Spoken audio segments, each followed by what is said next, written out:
जय भीम, नमो बुद्धाय साथियों। आज 23 सितंबर है 2022। बहुत ऐतिहासिक दिन है। आज वो संकल्प दिवस है जिसकी वजह से आपका और हमारा वजूद है। बाबा साहब अगर उस रात संकल्प नहीं लिए होते तो शायद आप और हम आज भी कीड़े मकोड़ों की जिंदगी जी रहे होते। जी हाँ साथियों, मेरा सभी साथियों से अनुरोध है, जो लोग मुझे लाइव सुन रहे हैं और दूर दराज गांव में जहां तक मेरी आवाज पहुंच रही है, मैं बहुत सरल शब्दों में, बहुत आसान भाषा में आपको बताना चाहती हूं कि आज 23 सितंबर है।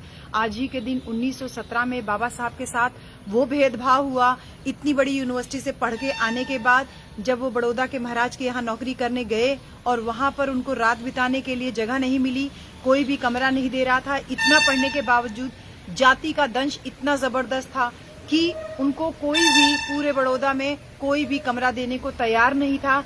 ऐसे में उन्होंने एक पारसी धर्मशाला में शरण ली और वो धर्मशाला का जो कमरा उनको मिला वो एकदम स्टोर रूम से भी ज्यादा बुरी हालत में था। बस किसी तरीके से बाबा साहब वहां पे रहने के लिए गए और जब दिन भर कमरा ढूंढते हुए लोगों को ये नहीं पता चला कि बाबा साहब कहाँ ठहरे हैं, तो वही तथाकथित लोग जब ये पता चला कि बाबा साहब कहाँ ठहरे हैं तो पता चला कि वो पारसी धर्मशाला में ठहरे हुए हैं। ऐसे में उस पारसी धर्मशाला का जो ओनर था, मालिक थे, वो तमाम पारसी लोगों को लेकर के लाठी डंडा लेकर के आ गया और सबका केवल एक ही नारा आ रहा था, सबके मुंह से एक ही आवाज आ रही थी कि डॉक्टर अंबेडकर अछूत है, उसने पारसी धर्मशाला में घुस करके हम लोगों की धर्मशाला को अपवित्र कर दिया है, इसको हम जान से मार देंगे। तमाम शोर सुनते हुए बाबा साहब ने जब खिड़की से देखा तो नीचे उनके जान को बिल्कुल एकदम लेने के लिए उतावले लोग नीचे खड़े हुए थे। ऐसे में जो एक केयर टेकर था, एक जो साथी था वहां पे, जो एक नौकर एक तरीके से कह लीजिए, वो उस सराय का, उसने किसी तरीके से बाबा साहब को उनके चंगुल से बचाया और पीछे के दरवाजे से उनको वहां से हटा दिया, भगा दिया। बाबा साहब जब वहां से निकले तो आंखों में आंसू था क्योंकि उनका सामान सब बाहर फेंका जा चुका था।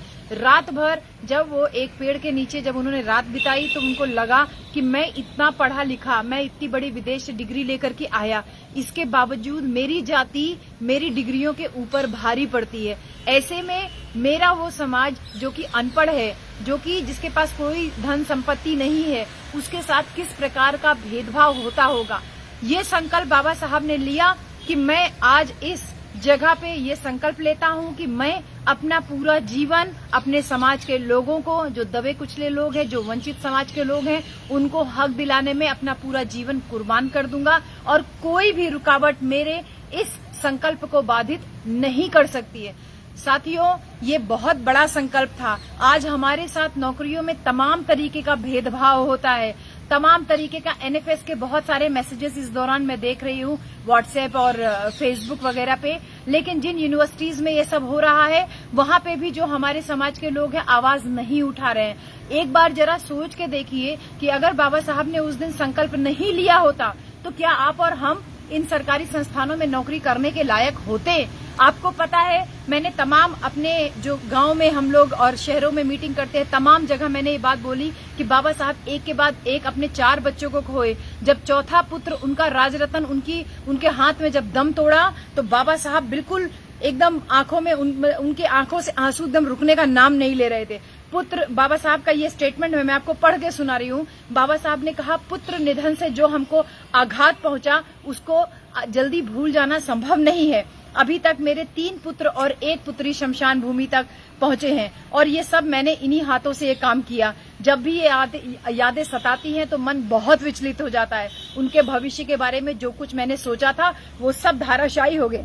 हमारे जीवन पे दुख के बादल मंडरा रहे हैं। पुत्रों के निधन से हमारा जीवन जैसे निस्वाद हो गया है, जैसे भोजन बिना नमक के हो जाता है, वैसे ही बाइबल में भी कहा गया है कि तुम धरती का नमक हो, नमक का स्वाद ही गया तो उसे खारा कैसे बनाया जा सकता है। यानी कि मेरे शून्य जीवन में इस वचन की सार्थकता पूरी तरीके से सिद्ध होती है। मेरा अंतिम पुत्र राजरतन जो था वो बहुत असामान्य बालक था। उसके जैसा पुत्र मैंने शायद ही किसी का देखा हो। उसके जाने से जीवन भरे बगीचे में बिल्कुल एकदम कांटों भरा हो गया मेरा जीवन रूपी जो बागीचा है।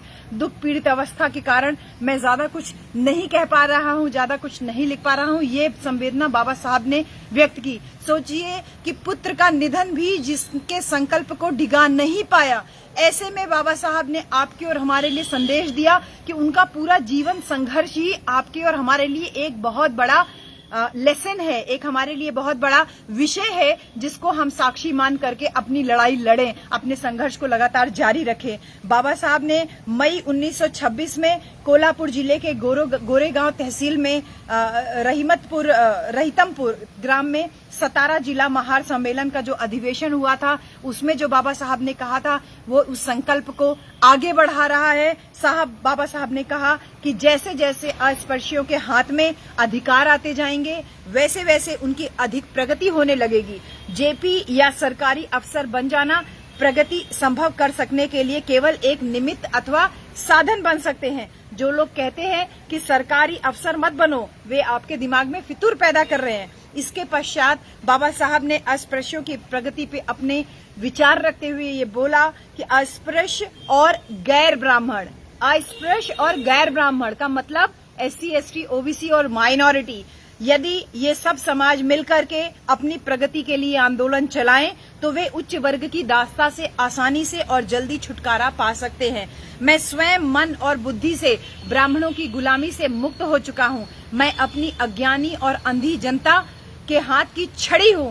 यदि मेरे अनुसार चलने वाली मेरी जनता प्रगति के पथ पर अग्रसर हो सकी तो फिर हमें तोड़ने या गुमराह करने वाली ताकतों द्वारा खोदी हुई खाइयों में वह नहीं गिरेगी। इतना बड़ा संदेश बाबा साहब ने अपने संघर्षों के माध्यम से दिया।